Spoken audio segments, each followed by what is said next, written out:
Thank you for joining us. I'm Felicity Ezewike. Our coverage tonight begins in Nigeria's capital, where the government has stepped in to mediate the conflict between Aliko Dangote and the Nigerian Midstream and Downstream Petroleum Regulatory Authority. Dangote has encountered significant obstacles in importing crude oil for his Lagos refinery amid allegations of interference by a blocking cabal. The regulatory authority maintains that the refinery has not yet been licensed and remains in the pre-commissioning stage. Its CEO, Farouk Ahmed, also alleged that Dangote's diesel product is substandard, a claim which Dangote has vehemently denied. Minister of State for Petroleum Resources, Heineken Lokpobiri, convened a high-level meeting with Dangote, Farouk Ahmed, and other key stakeholders to address and resolve these issues. The meeting aimed to find a lasting solution and emphasized the importance of cooperation for the success of Nigeria's oil and gas sector. Meanwhile, Nigeria's House of Representatives has pledged to resolve the dispute bordering on the inability of the federal government to supply crude oil to local, private and modular refineries, thereby stalling their operations and frustrating their ability to produce petrol. This was made known by the chairperson of the House of Representatives Joint Committee investigating the allegations by operators of local refineries, as he urged all parties to the dispute to await a resolution by the House. Idong Joseph reports. The inaugural sitting of the House of Representatives Joint Committee investigating challenges faced by Nigeria's midstream and downstream petroleum sector, importation of substandard products, as well as allegations of product unavailability to domestic refineries. Our investigation will proceed in phases, beginning with the investigation of the allegation of alleged production and importation of substandard petroleum products and the non-availability of crude oil to domestic refineries. The unique opportunity before us allows both the midstream and the downstream committees to work collaboratively to tackle the present issues within our petroleum industry. Following complaints by local refiners like the Dangote Refinery, alleging that they are unable to buy Nigerian crude, and counter-allegations that products of some companies are substandard, the committee ordered the suspension of all disagreements. The Joint Committee resolved that both parties in the raging argument, Dangote Refinery, other refining companies, NMDPRA, marketers, and relevant stakeholders should henceforth cease further allegations and counter-allegations pending the conclusion and outcome of the investigation. The Deputy Speaker of the House, on his part, charged the members of the investigative committee on transparency and fairness to all parties and to be professional in delivering its mandates. He also urged them to consider the interests of the people in their investigation and to find lasting solutions to the challenges confronting the oil and gas sector. That you stand on the part of the people rather than the part of any other interest. Let the center of this investigation be on the people, and all about the people of Nigerians who are suffering. The committee assures that it will undertake detailed investigations of all local refineries, marketers and importers facilities, regulatory agencies, state-owned companies and other players in the sector in order to ensure a thorough and transparent investigation. In Abuja for News Central, I am Idong Joseph.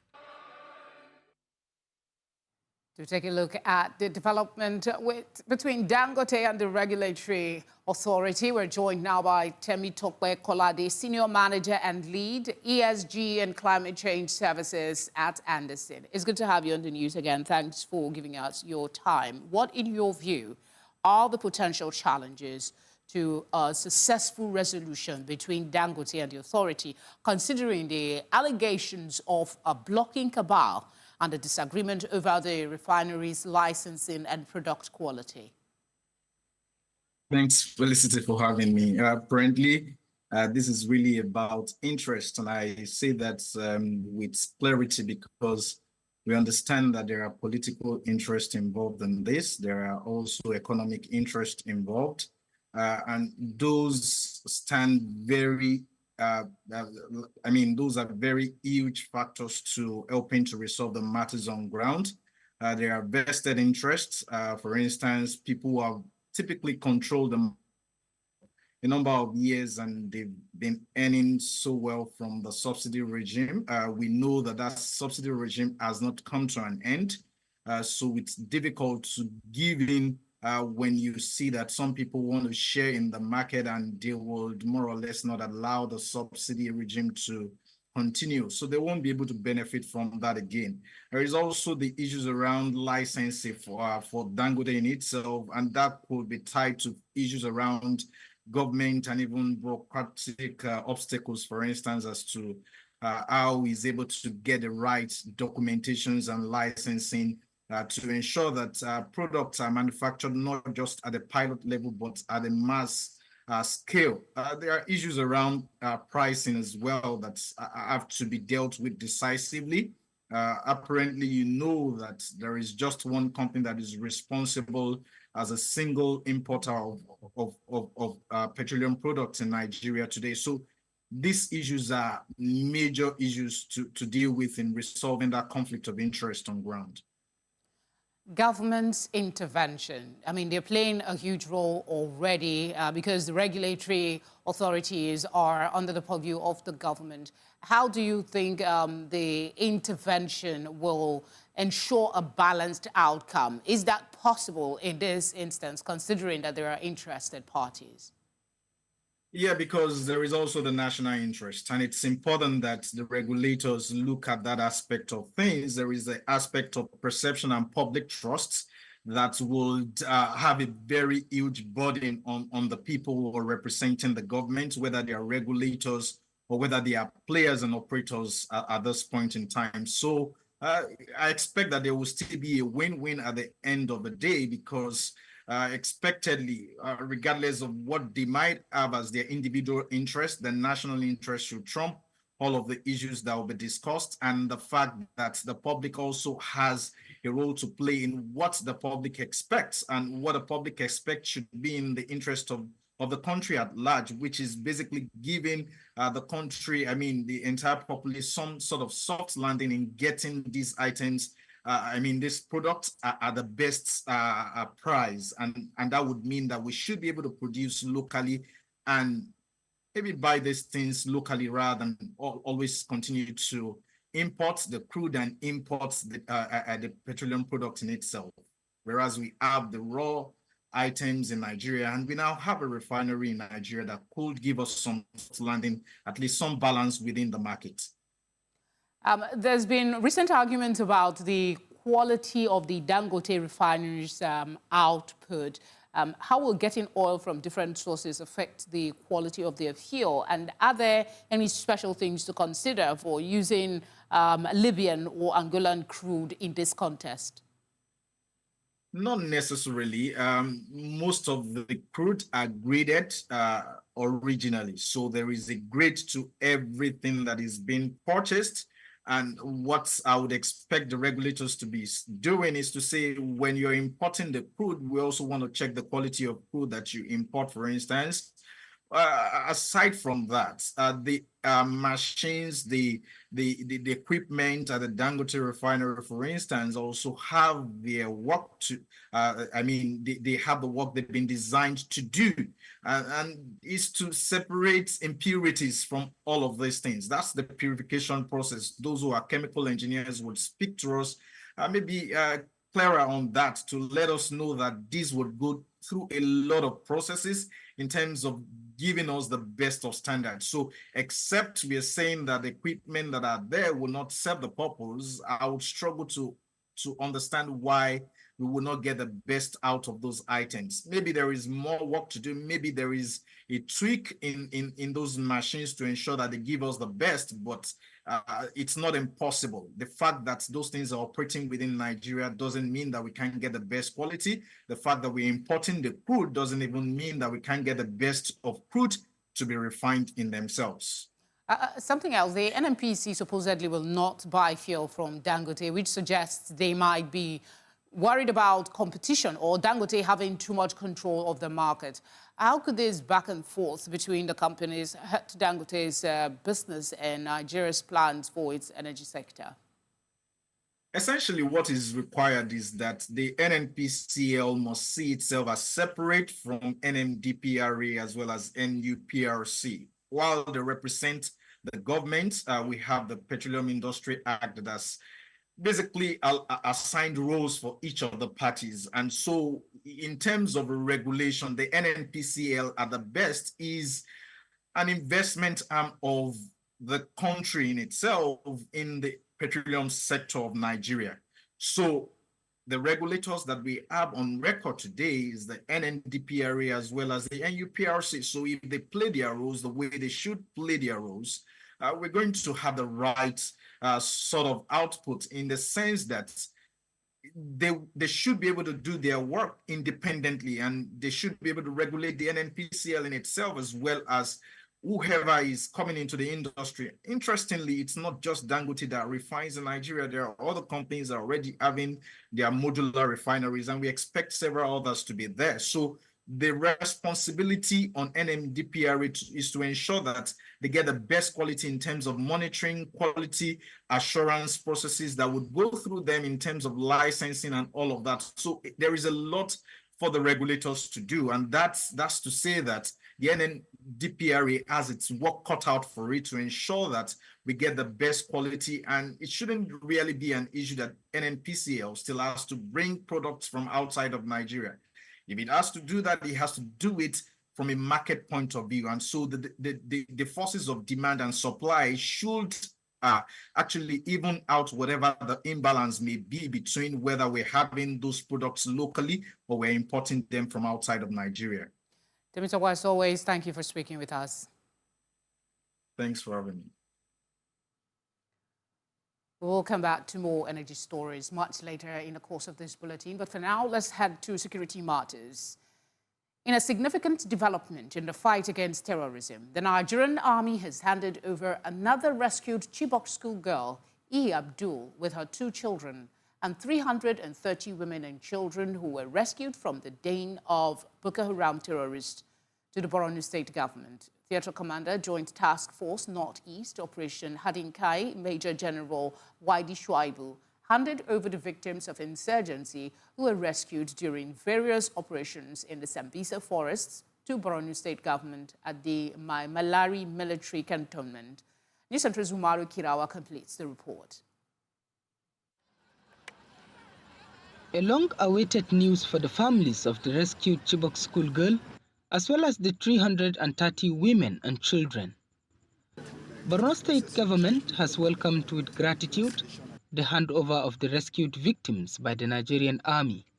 The conduct of military operations across the theater is key to achieving the mandate of Operation Hadinkai, which is to restore normalcy in the northeast region in order for socio-economic activities to thrive.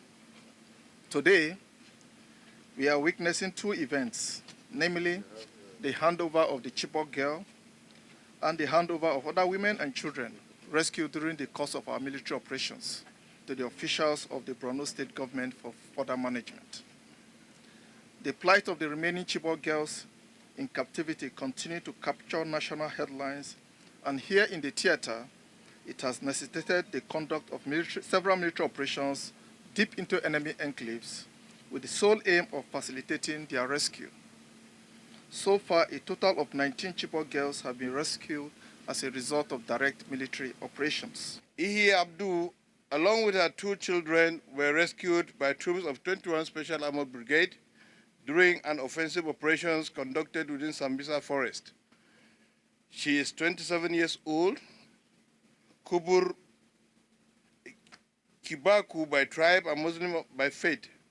She hails from Kubur Mbula village in Chibok local government area of Borno State. She is at serial 67 on the list of abducted Chibok schoolgirls published by the federal government of Nigeria in 2014.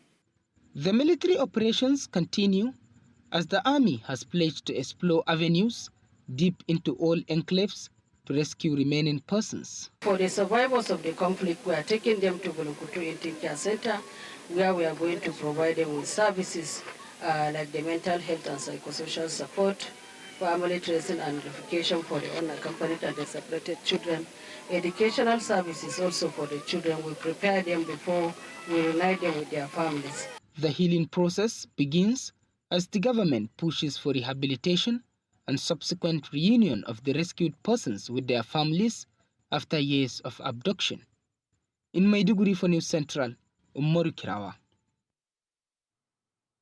Past and present operational commanders of the Nigerian army have converged on the nation's capital in Abuja to develop strategies aimed at restoring peace to Nigeria's troubled northwest region. They blame activities of non-state actors for insecurity challenges like kidnapping, banditry, and others being witnessed in the region, assuring citizens that the army will restore law and order to affected communities. Amadine Uyi reports. The insecurity in Nigeria's northwest region has worsened in recent years. Experts say they remain complex and challenging as they are fueled by non-state actors. The current security challenges our dear nation is facing are complex and they vary from one region to another. In the northwest, the security situation is made complex and persistent by activities of non-state actors who engage in banditry, kidnapping, cattle rustling, illegal mining, and violent attack leading to destruction of life and means of livelihoods. In a bid to develop strategies aimed at tackling these challenges, the Nigerian Army has held a 3-day retreat for past and present commanders of Nigerian Army operations in the northwest region of the country to develop a roadmap aimed at combating these challenges. This retreat will provide an opportunity for operational and tactical level commanders to step away from their normal routine in the theaters of operations and holistically review their past and present performance with a view to reinvigorating future operations. The 3-day retreat is planned to have Army commanders, or those who have commanded formations and units in the Northwest in the past and presently. And the idea is to bring them together, look at what is happening operationally on the basis of administration logistics and relationship with other security and paramilitary agencies operating with the same area. What is happening? What are we doing right for us to strengthen? What are those areas that we are weak that we can improve upon? The Director General of the Nigerian Army Resource Center says that the Army is positive that the retreat will help ensure that the military is prepared and remain proactive, especially as activities of non-state actors outside the nation's borders have in times past been noticed to affect the state of security in the country. There are developments across the borders, across the boundaries, in Niger Republic, in Benin Republic. And between yesterday and today, there's an attack in Chibok, which is unheard of. So all these are things of concern to us, and that's the essence of this retreat, for us to see what is happening beyond our shores. What do we need to do to prevent a reoccurrence of what we had in early 2000? So that let us be ready for whatever comes our way. Senior military officials at the retreat are assuring citizens that the Army will live up to its responsibility and restore law and order to troubled communities of the Northwest region. In Abuja for News Central, I am Amadine Uyi. Thank you, Amadine. Veteran journalist and politician Dele Momodu has commended News Central for its accurate, fair and balanced news reportage. He made the glowing tribute on Monday during a courtesy call on the management and staff of News Central at its broadcasting office in Ogba area of Lagos. Received by the managing director and editor-in-chief of News Central, Chief Momodu commended the team for their innovation. Even telephone, I doubt if we had telephones then. All these mobile phones we didn't have at the time. But what I want to say is that you have one of the best bosses in the industry. And it comes with not just a vast experience, but a huge exposure from Europe to Africa. And that is very, very important because he has that dual advantage of knowing what operates at the highest level and at our own. We're doing very well now. We can compete with any media organization anywhere in the world.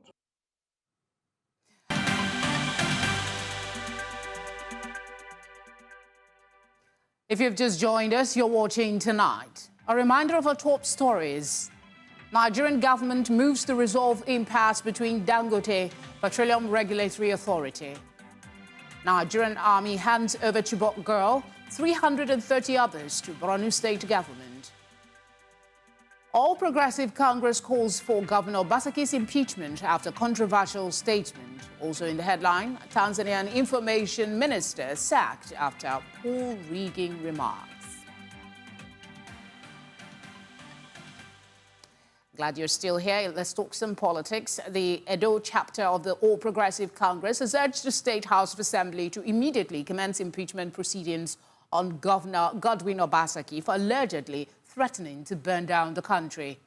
The state chairman of the party, Jared Tenebe, said this in a statement in reaction to a video of the governor speaking on the shooting incident that led to the death of Inspector Aliko Dangote, the police orderly of Senator Monday Okpebolo last Thursday. This is even as he linked incessant deaths occasioned by alleged intercourt fights to state-sponsored extrajudicial killings. Tenebe describes the viral video as a melodrama wherein Obaseki threatened to burn down Nigeria if the murderers of Inspector Aliko Dangote at the Benin City airport are not arrested by the police. So I won't say much. The rest is up to you. But you know, we just kept quiet last Thursday. If they try what they tried last Thursday, again is a joke. Nigeria will go. Hey! And I will lead it.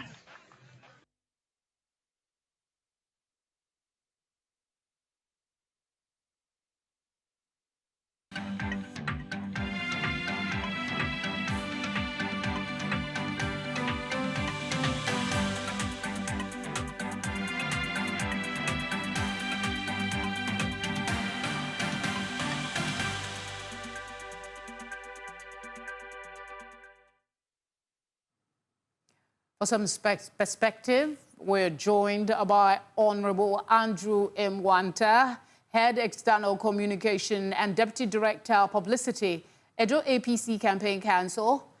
He's also a former Commissioner for Information, Edo State. Thank you very much for joining us. Okay, I think we are unable to establish contact at the moment. We'll try and do that and get back to you. I apologize for that. In the meantime, let's tell you that in Rivers State, Martin Amawule-led State House of Assembly has frowned at the continued stay in office of the caretaker committee chairman, despite a Supreme Court judgment declaring them illegal and want them arrested. The Apex Court had recently given judgment in a case between the Attorney General of the Federation and the Attorney General of the 36 states, declaring caretaker committee chairman illegal. At plenary on Monday, the leader of the House, Major Jack, informed the members of the certified true copy of the aforementioned Supreme Court judgment in his possession, which he laid before the Speaker. After voting, Amawule called on the police to arrest the caretaker committee chairman wherever they were seen parading themselves.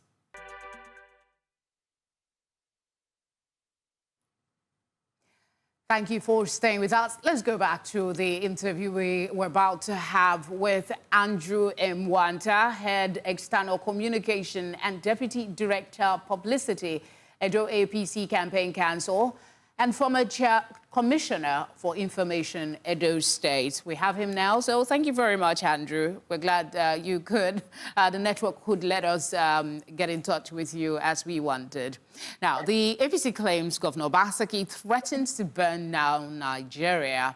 Does the video content constitute an impeachable offense? And if so, under what specific legal grounds? Yeah, thank you. Because as the governor of Edo State, he, by law, has a duty to preserve, protect, and defend the Constitution of the Federal Republic of Nigeria. That was the oath he swore to on when he came in on the 12th of November 2020. And what that implies is that he has a duty to ensure that the provisions of Section 14, Sub 2B is respected. And what does that section of the Constitution say? That the security and welfare of the people is the primary purpose of government. So when you hear a governor, instead of condemning the killing of the ugly to the APC governorship candidates, rather he chose to play to the gallery by saying Nigeria will burn if what happened the other day. I mean, that was not leadership. That in itself is a treasonable statement to say that you want to burn down the country. As a leader, you don't do that. People elected you to protect them, to defend them, and you swore to an oath. So that was a violation of his oath, and it's an impeachable offense. So whether the House of Assembly will be able to make good that advice or that suggestion that has been made by my party is a different kettle of fish. But in similar crimes, that should be a ground for impeachment. The impeachment move is coming amid tensions between Obaseki and the APC. Could there be political motivations behind it, or does the video genuinely warrant such action? I mean, it does, and it has grave implications, because I hear that there will be a protest on the 29th, and if that protest takes place in Edo State and anything happens, Gordon Obaseki will be held accountable. He enjoys immunity today, but after November 12th, he will not enjoy immunity. So there will be severe consequences for that statement, assuming, but not conceding, that he makes good that threat on 29th of May to burn Nigeria, as he has said. How does this statement affect the political dynamics for a state that's about to go for governorship elections? It's unfortunate because he was talking to his supporters and party members. Indirectly, he was giving them marching orders. And if you see the fuller clip, you will discover that he was telling them that we are ready for them. We will deal with them. Remember some time ago, the Deputy Director General in charge of media of their campaign council, Lou Martins, had made a similar threat that will beat up those leaving the APC, or rather leaving the PDP for the APC, and that will bring down their billboards. And we really saw what happened, how some persons were physically assaulted, and how the billboards of both the Labour Party candidates and some of the APC billboards were brought down. I think we must have that sense of political maturity, not from a person like the governor. He occupies a position of respect, of esteem, but I think he has brought that office to disrepute, and Edo people will not wait for him to leave that office come November 12th. And what will surprise you is that today the Court of Appeal dismissed an appeal by the PDP candidates. So I can tell you for free that there was also a dismissal of an appeal that the deputy governor filed. But because the deputy governor has crossed from the PDP to the APC, his own is really of no moment because it's no longer in the PDP. Now that he's in APC, naturally that case becomes an academic one. But what Nigerians must know that Justice Omotosho's judgment that was delivered, where Justice Omotosho declined jurisdiction on the issue of voters' card forgery, the Court of Appeal has overturned that decision today by dismissing an appeal as well Ihodalo filed on the issue of local standard and jurisdiction. And I assure you that by tomorrow, we'll get a certified true copy of that judgment. All right. Before I let you go, assuming the House initiates proceedings, what is the likelihood of a successful impeachment, given the current political climate in Edo State? I can assure you that the governor has the House of Assembly in his left pocket and the Speaker in his right pocket. So I think it is just for scholars of history to ask, was it an impeachable offense? But if one is to ask if it's possible, I doubt if it is possible. All right, thank you very much, as always, for speaking with us. Always a pleasure. Let's go back to energy matters. The rising cost of electricity and fuel in Nigeria has placed a heavy burden on households and businesses. As the demand for affordable and sustainable energy sources grow, The government is stepping in with a transformative solution. News Central's Bettina Uweli tells us more. According to the Transmission Company of Nigeria, TCN, Nigeria has recorded 105 cases of grid collapse from 2015 till date. This year alone, the national grid is reported to have collapsed 4 times, and the affordability to the common Nigerian is still being questioned. The light situation in our area is epileptic. When they want to bring it, they bring it. If they decide to hold it, they hold it for long. You know, there are so many Nigerians, they could not afford the inverter because of the price. Solar, it requires money as well. Just very close to Jodubega here. I'm getting value for what I'm being paid for. At least I can say 10 hours a day. At times we do have 15 hours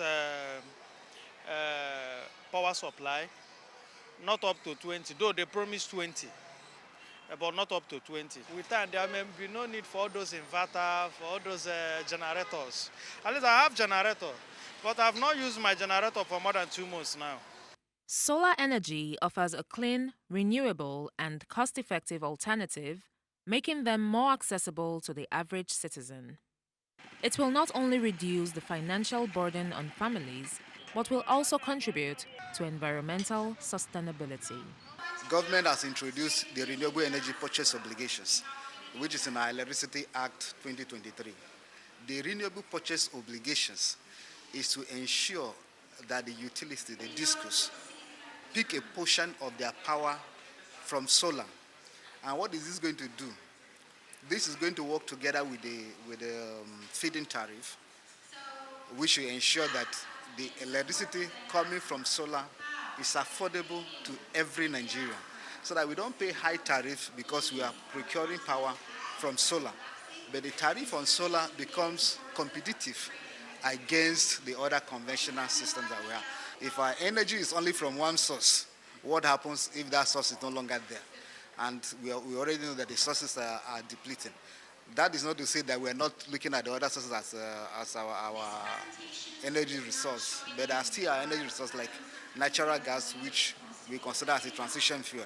While solar energy is transforming lives by providing reliable power for homes, schools, and businesses in rural areas, experts say enhancing the quality of life and fostering economic development by harnessing the power of the sun will put Nigeria on the path to a brighter, more sustainable future. In Lagos, for News Central, Bettina Nwili. Away from Nigeria, let's head up east of the continent. Tanzania's Information Minister, Nape Nnauye, has been fired by President Samia Hassan after his controversial comment suggesting election rigging. Nnauye was caught on video saying he would help a fellow ruling party MP win in 2025 using legal, half-legal and illegal methods. Despite apologizing and claiming he was joking, the public outcry has led to his removal. This is not Nnauye's first controversy. He made similar remarks in 2015. The opposition has long accused the ruling CCM party of winning elections through fraud and repression.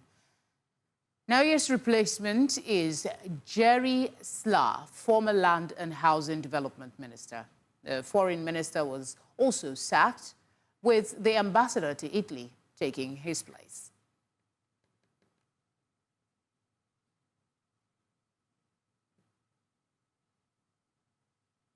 Let's get some update from the business world via our business desk.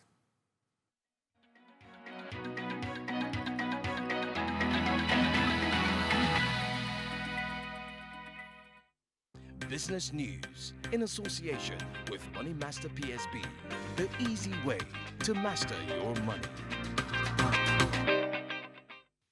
The Central Bank of Nigeria has reported a 39% increase in inflows through international money transfer operators for the first quarter of 2024 compared to the same period in 2023. This is according to data from the quarterly statistical bulletin of the CBN for the first quarter of 2024.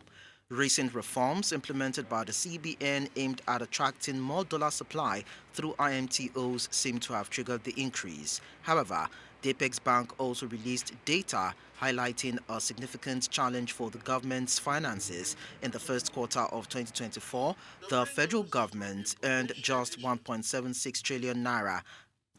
A substantial portion of 1.31 trillion naira went towards debt servicing, representing a concerning 74% of the revenue collected.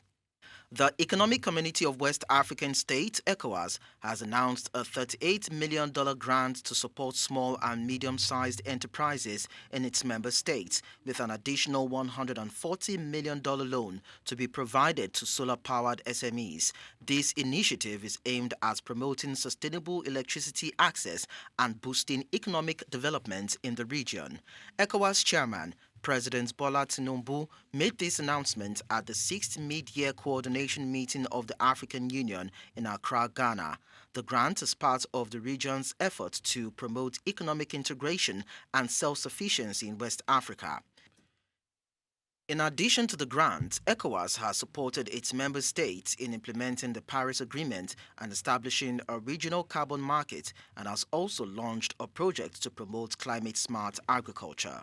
The World Bank's 8th Economic Update for Ghana, titled Strengthening Domestic Revenue Systems for Fiscal Sustainability, notes that despite recent increases in the pace of exchange rate depreciation and slower than expected inflation reduction, Ghana's economic indicators remain on track for 2024 and beyond.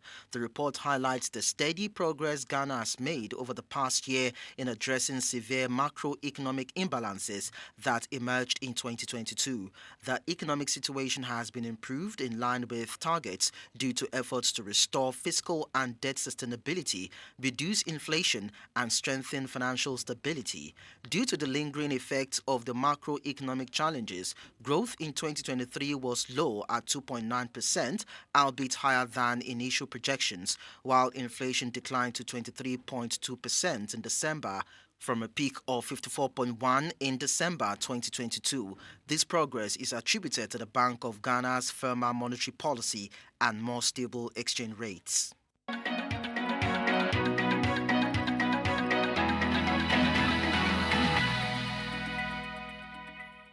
Business News in association with Money Master PSB, the easy way to master your money.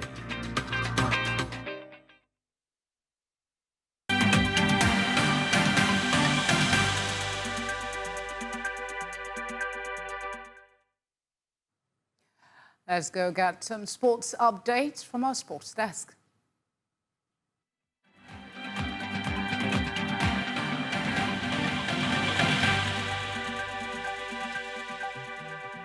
Sports Update, brought to you by Corn Oil. Corn Oil, we go the extra mile. 30 women coaches have concluded the first phase of the CAF C license coaching program in the federal capital, Abuja. The group, made up of former Nigerian internationals and serving coaches, are now expected to proceed on a 2-week internship with different teams. The program involved rigorous classroom and practical sessions led by a team of coaching educators and resource persons. According to NFF Technical Director Augustine Guavon, the first module has shown that the women coaches are desirous of learning. Among the 30 participants are former Super Falcon stars Precious Dede, Joy Jegede, Vera Okolu, Cecilia Unku, and Gloria Ofogbu. Barrister Victoria Nlemigbo and retired FIFA referee Folusho Ajayi also took part. Nigerian forward Sani Suleiman is expected to join Slovakian club AS Trenčín this week. Suleiman, according to reports, will sign a 2-year contract with the option of another year. The youngster shone in the colours of Nigeria Premier Football League outfit Aqua United last season. The 21-year-old linked up with the Uyo club in the second half of the season and played a key role in their relegation survival. Suleiman scored 11 goals and provided 5 assists in 15 league appearances for the former champions. The young striker previously on the books of Nigeria National League outfit Wiki Tourist, he was named NPNFL Rookie of the Season at the prestigious League Bloggers Award last weekend. The move to AS Trenčín will see him follow in the footsteps of the likes of Moses Simon and Samuel Kalu, who have played for the club in the past. A convicted rapist would not be picked for the Australian Olympics team, says Chief Anna Meres after Steven van der Velde was named in the Netherlands squad for Paris 2024. Van der Velde, now 29, was sentenced to 4 years in prison in 2016 after pleading guilty to raping a 12-year-old British girl when he was 19. The Dutchman, who met his victim on Facebook, travelled from Amsterdam to the UK and raped the girl at an address in Milton Keynes. Van der Velde resumed his volleyball career after serving just 12 months of his 4-year sentence and was selected in June for the Dutch Olympic team for Paris. Van der Velde would not be housed in the Olympic Village and will not take part in any media duties during the Olympics. Great Britain's most successful Paralympian, Sarah Story, says being selected for a 9th Olympic Games was a pinch-me moment after she was named on Monday in a 23-strong cycling squad for Paris 2024. The 46-year-old made her debut as a swimmer in Barcelona in 1992, aged 14, before switching to cycling in Beijing in 2008. She won a record-breaking 17th Paralympic gold in Tokyo in 2021 in the C45 road race to move one gold ahead of Mike Kenny and become Great Britain's most decorated competitor. Unlike in the previous games as a cyclist, Story will not compete on the track and will instead focus on the time trial and road race events, which will take place in Clichy, near Paris.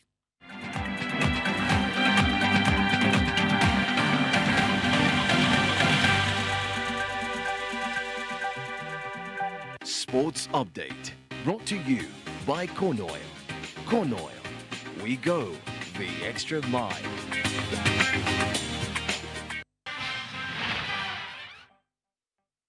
Entertainment news in association with Glow Unlimited. Tonight on Entertainment News, Grammy-nominated Nigerian Afrobeat superstar Asake has announced a headline London date as part of his 2024 Lungu Boy World Tour in support of his upcoming album set for release later this summer. After a summer filled with international shows across North America and Europe, Asake will bring his Lungu Boy World Tour to London's O2 Arena on the 21st of September 2024. Asake has previously sold out headline shows at London's O2 Arena and New York's Barclays Center. He has delivered exhilarating live performances on stages worldwide, including at the Rosendal Garden Party in Sweden, Broccoli City Festival, Afro Nation Miami, and more. Asake has undeniably established himself as a trailblazer in the Afro-urban and Afrobeats genre, captivating audiences globally. Give me the face, give me the ass, give me the attitude, all that. The Houston rapper is the executive producer of the Hulu series Playground. Megan Thee Stallion is used to being in the spotlight, but her latest project places her behind the scenes. On July 19th, 2024, Megan, the executive producer, tweeted a preview of her new dance competition series, Playground, premiering later this month. The series centers around the renowned dance studio Playground LA, founded by Pussycat Dolls creator Robin Antin and choreographer Kenny Womald. According to the show's description, Playground follows the tumultuous lives of the instructors and dancers as they navigate the competitive landscape of the dance industry and overall pursuit of fame. The Mamushi rapper's new series comes on the heels of her wrapping up her European leg of the Hot Girl Summer Tour. That's all on Entertainment News tonight.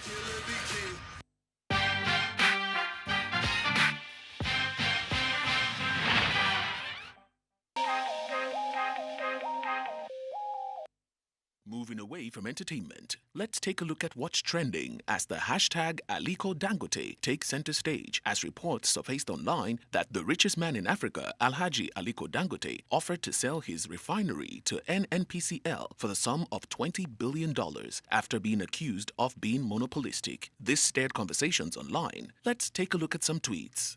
At Barley Mama, no way, same NNPC that could not maintain Port Harcourt refinery. At Tioluwa Lokpe O, Dangote is playing mind games and politicking. He's trying to sway public sympathy. At Official Adags, once he sells it to NNPC, any hope of it working is going down the drain again. At Gospel Songs NG, I don't think he has any intentions of selling. This is pure ramblings. He's stressed out by the cabals. That's all on what's trending.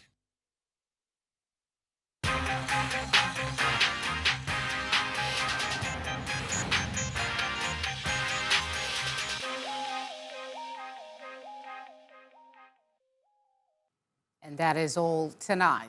But before we go, let's take another look at the headlines. Nigerian government has moved to resolve impasse between Dangote Petroleum Regulatory Authority. Nigerian army hands over Chibok girl, 330 others to Borno State government. Also in the news, All Progressive Congress has called for Governor Obaseki's impeachment after controversial statements. And off Nigeria, Tanzanian information minister has been sacked after poll-rigging remarks. As always, we would like to hear from you. Please send your eyewitness report to the number showing now on your screen. You can follow us on social media at News Central TV. You can watch News Central live on DSTV channel 422, Star Times channel 274, Abo TV, and on YouTube. Thank you for watching. Have a good night.